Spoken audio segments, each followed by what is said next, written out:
नमस्कार दोस्तों, मैं राजकुमारी मिश्रा। आपको सद्गुरु की साखी मैंने सुनाया था। सद्गुरु भगवान इस संसार में भेजे जाते हैं हमारे आपके कल्याण के लिए। उनको अपने कल्याण के लिए वो नहीं आते, इस जीव के कल्याण के लिए परमात्मा भेजते हैं सद्गुरु को, और अपने अपने कर्म के हिसाब से उसको मिलते हैं, जो पूरी तरह से अपना भोग विलास में लिप्त रहता है। उसकी समझ में कुछ नहीं आता है। चलिए आगे का मैं आपको सुना रही हूँ।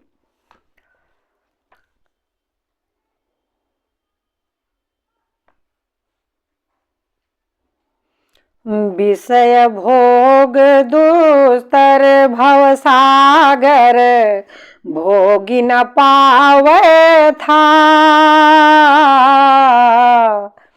विषय भोग दुस्तर भव सागर, भोगी न पावे था। पार किशोरानंद होए तब, चले संत की राह। प्रभु जी चले संत की राह। और सतगुरु ईश्वर एक है, क्योंकि सतगुरु हमेशा परमात्मा में ही रहता है। अब भगवान को तो किसी ने देखा नहीं है कि चार भुजा लेकर के आपके सामने प्रकट हो जाएंगी, इतनी तो करनी नहीं है हमारी आपकी।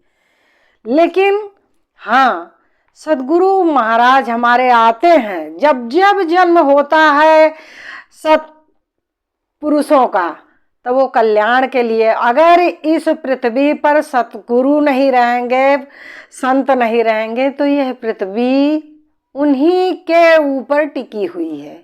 जिसको कहते हैं कि लोग धुरी इस संसार की परमात्मा के अंश सतगुरु होते हैं और संत होते हैं। उन्हीं की संत और सतगुरु की ही कृपा से यह संसार में लोग चल रहे हैं।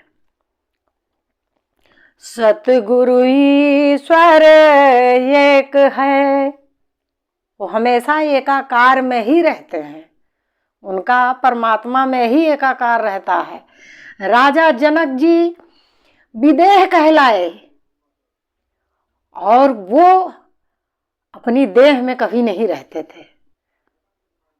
समझा कौन? हीरे की परख सब्जी बेचने वाला नहीं करेगा, कोई जौहरी करता है। और आम इंसान तो उसको एक पत्थर समझ करके कुत्ते बिल्लियों को भगाने में उपयोग करेगा। सतगुरु ईश्वर एक हैं, भेद करे सो मूढ़। सतगुरु ईश्वर एक हैं, और भेद करे सो मूढ़। कहे किशोरानंद भजो नित, तत्व जदापि है गूढ़।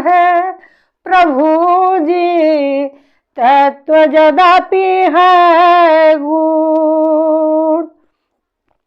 विमल विवेक मिले सतगुरु सो, पूर्ण पावन नाम।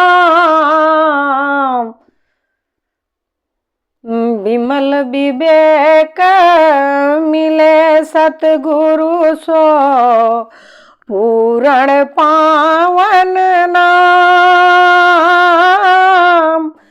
कहे किशोरानंद प्रथम में, ताते करूं प्रणाम। प्रभु जी तात करूं प्रणाम।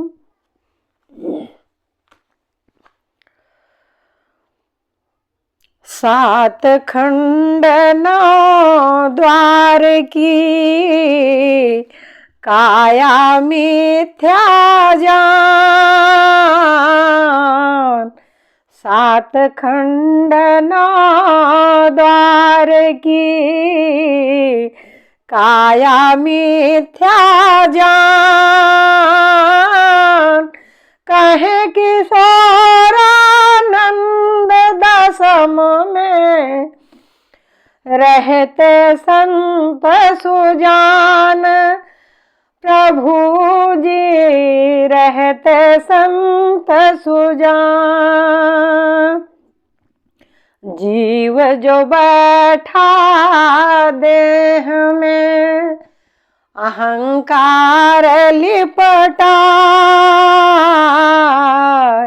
जीव जो बैठा देह में अहंकार लिपटा। कहे किशोरानंद संग से ममता बंध बंधाय। प्रभु जी ममता बंध बंधाय। असंग दोष मिटे तब संतों होय असंग सहाय। संग दोष मिटे तब संतों होय असंग सहाय। कहे किशोरानंद फंद तब जीव उठे हर साय। प्रभु जी जीव उठे हर साय। नमस्कार दोस्तों, आज इसको यहीं पे विराम करते हैं क्योंकि बहुत लंबा हो जाएगा। इसको अभी 4-5 भाग में मैं आपको सुनाऊंगी और अच्छा लगे तो इसको सुनिएगा, समझिएगा और बार बार सुनने की कोशिश करिएगा, क्योंकि यह हमारे गुरु जी के तत्व निरूपण के हैं शब्द। यह कोई कहीं सुनी पढ़ी बात नहीं है। ये जो उन्होंने देखा उसको बाहर हमारे कल्याण के लिए लिखा। नमस्कार।